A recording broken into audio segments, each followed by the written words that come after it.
Welcome back to Mac Talks Football, and we have had probably the upset of the season of La Liga until now. Las Palmas have gone to Barcelona and they have defeated them 2-1.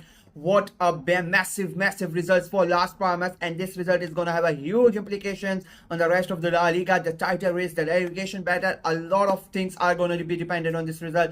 So let's go ahead and talk about it. I mean, as I said, it is probably the at the moment the biggest upset of the season till now. Las Palmas down at 17, playing the number one team of the country. Barcelona at top, and everybody expect at Barcelona's home stadium as well. So everybody thought it was going to be a convincing win for Barcelona. I went for a 3-0 win in my predictions for Barcelona. Nobody really thought that Las Palmas were going to give them any trouble, but the game was completely different than that. If I'm being very honest with you, Barcelona from the get-go, they just looked off. I mean, they had the possession, and you expect that Barcelona were going to have the possession, but like the chances that they created, they were not really threatening. Like they got close a couple of times in the first half. Lewandowski once, Rafinha came close by, but that was it. Like they really did not create that much with the possession that they have, and that was quite surprising. And it is now it's sort of becoming a problem for the last 2-3 weeks. If you notice how Barcelona are playing, the fun that they were having earlier in the season, it's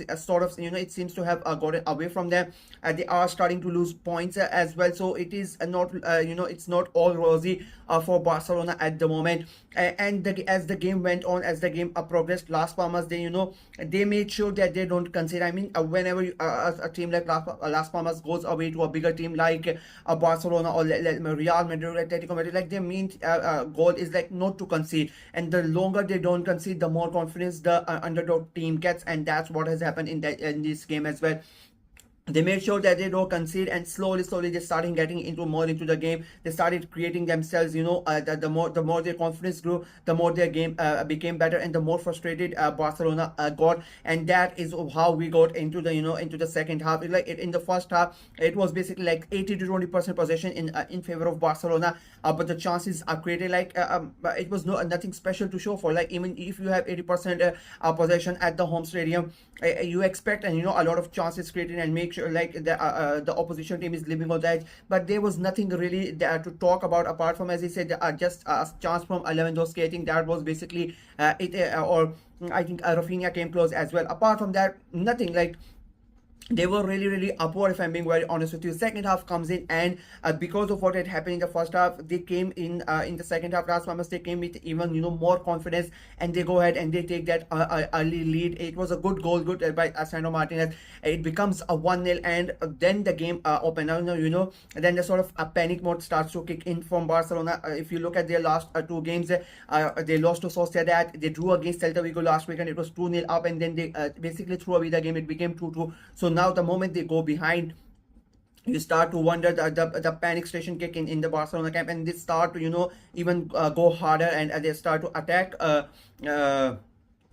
Las Palmas a goal with more ferocity, and it shows that they are giving everything out there they have. But credit to Las Palmas and their defense. They defended really good. They made sure that Barcelona don't have it easy, but somehow it is Barcelona. Let's not forget about that. Rafinha a little 1-2, and he gets the ball and he scores the goal. Captain gets the equalizer for Barcelona. But the thing is, because of how they were playing, and in their pursuit of trying to get the goal, trying to get that winner, a lot of places, a lot of spaces behind them, and it became easy for Las Palmas to hit them on the counter attack, and that's what happened. A great ball comes in that counter attack to Fabio Silva. Great control. That first touch is basically what made the goal, and then the header that he gets to put it down, it was really good. The defender was very close, but I think he already was a step ahead of him, and that header he makes just before taking the shot, I mean, that sets it perfectly for him, and he scores, and it becomes a 2-1. That equalizer did not last while. I think 3 or 4 minutes. That's how long it took for them to regain the lead, and then again they went back to defend. They knew that they had the lead. I want to give credit to Las Palmas in a way that they really did not just a setback, even though they were defending most of the time, but they were still trying to create more chances. They were still trying to go ahead and try to attack Barcelona, and they did not just a setback and absorb pressure, because majority of the times underdog teams or smaller teams, when they go to bigger stadium and they get the lead, they decide to do that. And I've always said that this is not a great tactic, to be very honest with you, because the more pressure you try to absorb, the more chances you give the opposition team. You Because you basically give up, you put your hands down and you tell them that we know we cannot do anything, you just have to attack it. And I think this mindset, the tactics of the manager were really spot on, and Barcelona had that fear because they had already conceded a goal on the counter attack. They knew that one mistake from them and Las Palmas are gonna get the chance to attack them again.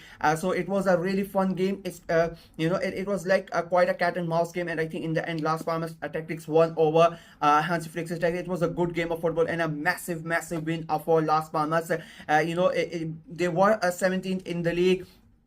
Now they have not climbed that much, but it's a massive win. Those 3 points are going to be very important. I think they are now 15 or 14 in the league, but getting a win against Barcelona at their stadium, it is a massive win. Psychologically, it is a big deal for Las Palmas and their fans and their team. It is going to give them a lot of confidence going into next set of games. I think it will be very interesting to see what happens with them.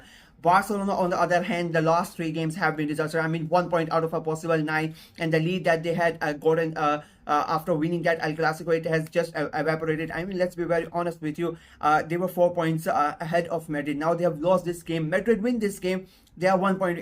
Madrid win tomorrow, they are going to be 1 point ahead of behind of Barcelona, and they have a game in hand. So suddenly, the title is back in a way. If Madrid win tomorrow, the title sort of back in Madrid's favor. Like they could easily go ahead of Barcelona, and that was unimaginable just a month ago, just before the international break. Nobody really was talking about this, but the last a month or so has been a disastrous one for Barcelona. As I said, 1 point out of a possible 9, that has opened the title race wide open, not just for Real Madrid but for Atletico Madrid. And I said yesterday, even in the prediction video, that for a slight chance, outside chance for Villarreal as well. People are not really talking about them. I still think they are not going to win the title, but there's still a 10% chance because they are not really far away from the other 3. So they are still in the title race as well. Somehow they are in it, but it is going to be very interesting. But Real Madrid, they are going to be really happy. Barcelona have given them a massive opportunity. I basically brought them back in the title race, and basically given them the opportunity to go ahead of them as well.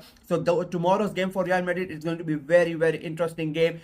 They are at home as well. You expect them to win, but they are playing against a tough side, so it will be very interesting how Real Madrid respond to today's defeat for Barcelona. They would be really disappointed. Barcelona, they did not play good. I'll be very honest with you.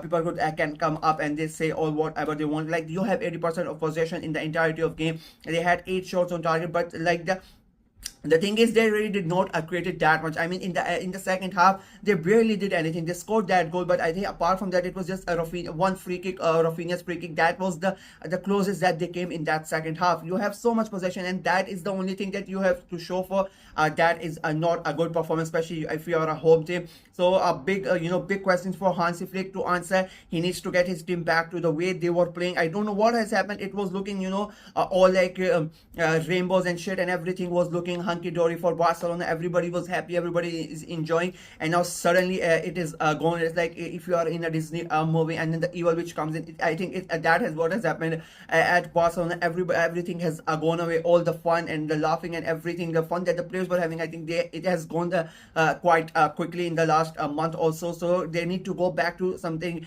what they were doing. They need to go back to the drawing boards, and Hansi Flick needs to come up with a plan, because what has happened in the month of November, it has not been a really good one for them. So yeah, we'll see how they respond in the next weekend, and not even the next one. Like, they are playing on Tuesday, so they just have a couple of days to set, and it is going to be a tough game as well. So it will be interesting to see how Barcelona respond on that day, and how Real Madrid are going to play tomorrow. It will be very interesting to see. That is it for me in this video. Let me know what you guys think of what you guys thought of the game, what you guys thought of Barcelona's performance, what has happened to Barcelona in your opinion. Let me know in the comment section below, and like the video, share it as well. Click on the notification bell, and of course subscribe to the channel. We are trying to get to 500 subscribers before the end of this year, so please go ahead and subscribe and help the channel out. Until next time, bye bye.